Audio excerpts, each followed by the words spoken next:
대한민국 국방에 의무를 지내고 온 사람이라면 모두가 공감하는 것이 하나 있습니다. 그것은 군 생활을 하면서 가장 많이 보고 사용했던 전술 차량의 극악한 불편함인데요. 과거 군부대 안에서는 가장 흔히 볼 수 있는 것 중 하나가 바로 집차, 다찌, 60이라 불리던 군용차들이었습니다. 그런 차량 중 가장 첨단의 기술이 들어간 것이 군토나였습니다.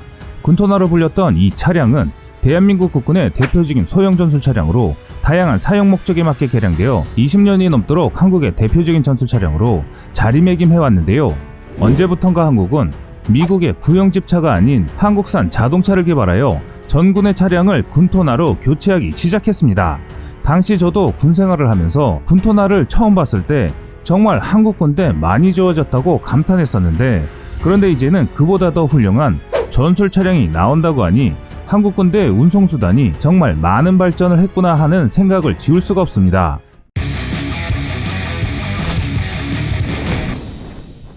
미국은 1980년대부터 사용하는 전술 차량으로 AM 제너럴사가 제작한 험비가 있습니다. 지프에 이어 현대미군의 수송 차량을 상징하는 대표적 모델인데요. 기존 M151과 지프 계열 차량을 교체하기 위해서 1980년대에 새로 도입되었습니다.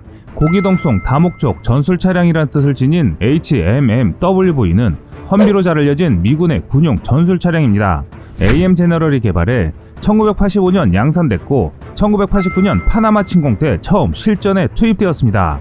버전이 워낙 다양하고 미군의 일부 국가에서도 험비를 전술 차량으로 사용하는 만큼 형태와 기능을 하나로 단정 지을 수 없을 정도로 다양합니다. 그중 미군이 사용하는 험비 기준의 사양을 살펴보면 길이 4.57m, 너비 2.16m, 높이 1.83m에 최저 지상고 약 46cm이며 무게는 2.5톤 내외인데요. 엔진은 최고 출력 190마력, 최대 토크 52.5kg을 발휘하는 VL 6.5L 터보 디젤 엔진을 쓰고 있습니다.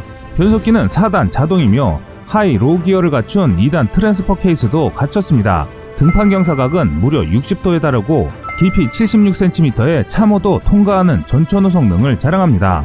험비가 개발된 이유는 M151의 전폭 대비 전장이 짧은 차체와 차체 크기 대비 높은 최저 지상고로 전복 사고를 유발하여 높은 비전투 손실을 야기하는 문제가 지속적으로 발생하게 됐는데요. 한편 비전투로 군인이 사망하는 사건이 발생하자 이에 분노한 레이건 대통령이 지상고가 낮고 힘이 좋은 차량으로 교체를 추진했는데, 이것이 바로 고기동성 전술 차량인 험비입니다. 차체는 기존 M151의 모노코크 바디를 버리고 프레임 바디로 회귀하였으나 승객석이 위치하는 프레임 부분을 낮게 설계하여 최저 지상고를 확보함과 동시에 전고를 억제하여 주행 안정성이 향상되었는데요.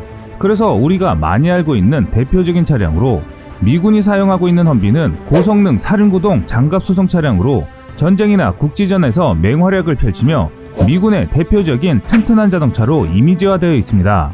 우리나라도 일명 한국판 험비 개발에 나서며 미국 험비에 버금가는 기능과 함께 가격 경쟁력에서도 우수해 국내 보급은 물론 해외 수출에 나서고 있습니다.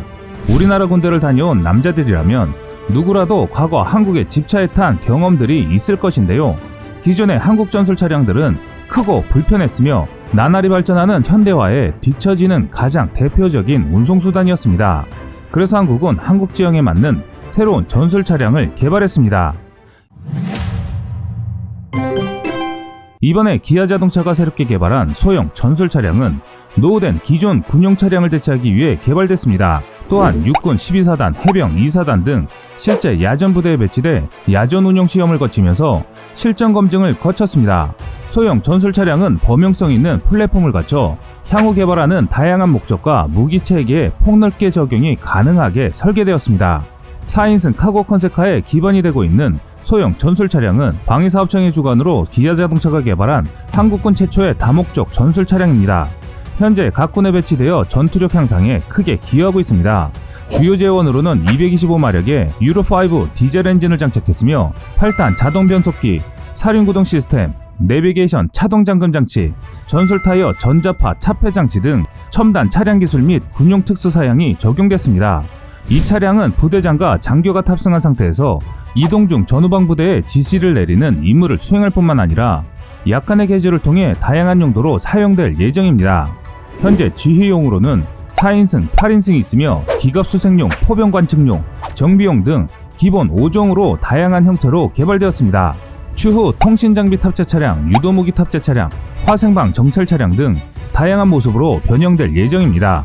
기아자동차는 2016년부터 양산에 착수해 전방부대를 비롯해 2000여 대가 배치되고 있습니다.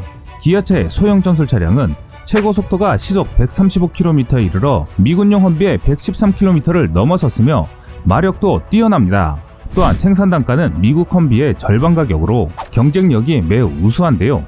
이로 인해 한국의 소형 전술차의 대당 판매 가격은 용도에 따라 다르지만 방탄 차량이 약 1억 5천만 원, 비방탄 차량이 약 8천만 원 수준으로 알려져 있습니다. 타이어도 첨단의 기술이 접목돼 총탄을 맞아 펑크가 나도 최대 시속 48km로 주행 가능한 것으로 알려지는 등 성능 면에서는 험비보다 종합적인 면에서 우수합니다. 그런데 한국형 험비는 이뿐만 아니라 정말 충격적인 장치가 탑재되어 있습니다. 바로 에어컨입니다. 뛰어난 기동성과 범용성은 군사무기 개발에 있어 이제는 기본적인 기술이라 해도 과언이 아닙니다. 하지만 에어컨이라는 새로운 편의 장비는 가히 충격 그 자체입니다.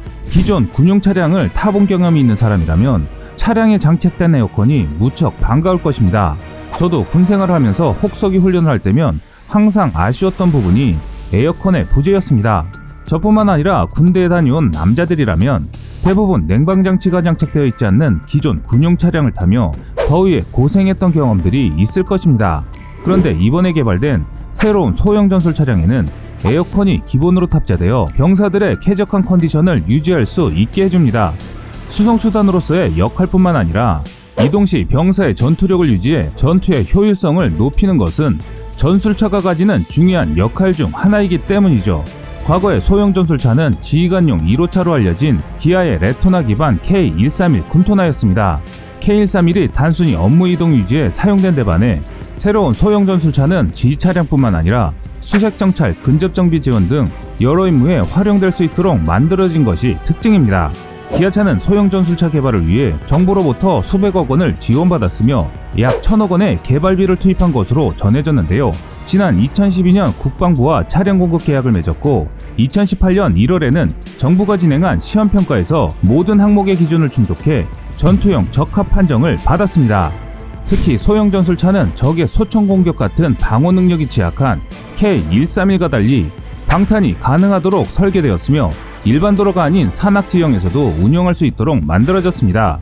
강력한 파워트레인과 셰시는 기아차 모하비의 것을 공유합니다. 유로5를 만족하는 3000cc V6 디젤 엔진과 8단 자동 변속기가 조합됐고 사륜구동 시스템과 WC1 타입 독립 현가 차축, 4채널 ABS, 럼플렛 타이어, 전자식 타이어 공기압 조절 장치 등이 적용됐기 때문에 정말 영화에서만 보던 미래적인 차량을 우리 군이 사용하는 것이죠. 국방부가 제시한 성능 기준으로는 언덕의 경우 종경사 60%, 횡경사 40%인 지형에서 주행이 가능하고 최대 760mm 깊이의 강이나 하천을 건널 수 있도록 만들어졌으며 접근각과 이탈각은 각각 60도, 45도이며 지상고는 420mm입니다. 또한 럼플렛 타이어는 유사시 공기압 손실 상태에서도 시속 48km의 속도로 주행이 가능하고 전자식 타이어 공기압 조절 장치를 활용해 모래나 진흙탕 같은 지형에서도 원활한 주행 성능을 제공합니다. 특히 타이어 공기압이 완전히 소실된 소형 전술차가 험로와 언덕길을 원활히 주행하는 모습을 본 군 관계자들은 험비보다 우수한 성능에 입을 다물지 못했다는 후문입니다. 여기에 더해 야전에서의 활용성을 감안해 엔진에 물이 들어가지 않게 하거나 급경사에서도 엔진 오일의 흐름을 원활하게 하기 위해 내부 구조를 개선했고 영하 32도씨까지 기온이 떨어져도 안정적으로 시동이 걸리게끔 하는 등 야전 활용성에 중점을 두어 개발됐습니다.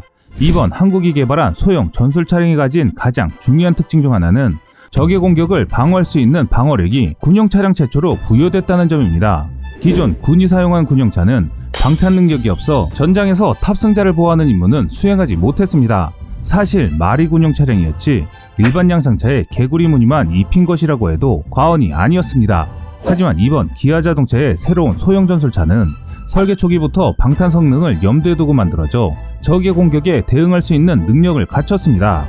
또한 적의 총탄이나 수류탄 공격으로부터 전투원들을 보호할 수 있기 때문에 전투원 차량으로서의 가치를 높였습니다. 소형 전술차는 현대기아차 광주 하남공장에서 통신장비 탑재차의 생산이 시작됐으며 다른 차종은 이르면 올해 12월부터 생산을 시작해 내년부터 본격적으로 야전부대에 배치될 계획입니다. 올해는 비교적 소량인 500여 대 규모의 소형 전술차가 실제로 부대에 투입될 예정인데요. 기아차 측의 목표는 약 1만여 대를 납품하는 것으로 알려져 있습니다. 기본적인 주행 성능과 안전성은 물론 통신 운영 및 기동지휘소로서 역할 등 다양한 작전 환경을 상정한 야전 적합성 평가를 최우수로 통과하여 선정되었으며 이를 통해 국군의 전투력 향상을 책임지게 되었습니다. 한국은 K9을 비롯해 한국형 방위산업이 국제적 경쟁력을 갖춰가고 있습니다. 한편 한국형 험비 개발은 그동안의 방산무기 체계와는 다른 의미를 갖고 있습니다. 그것은 실전에서도 우수한 성능을 자랑하는 차량을 개발했다는 것입니다. 이제 한국의 지상 전용 무기 체계는 군사 선진국들과의 경쟁에도 절대 뒤처지지 않는 모습을 보이고 있습니다.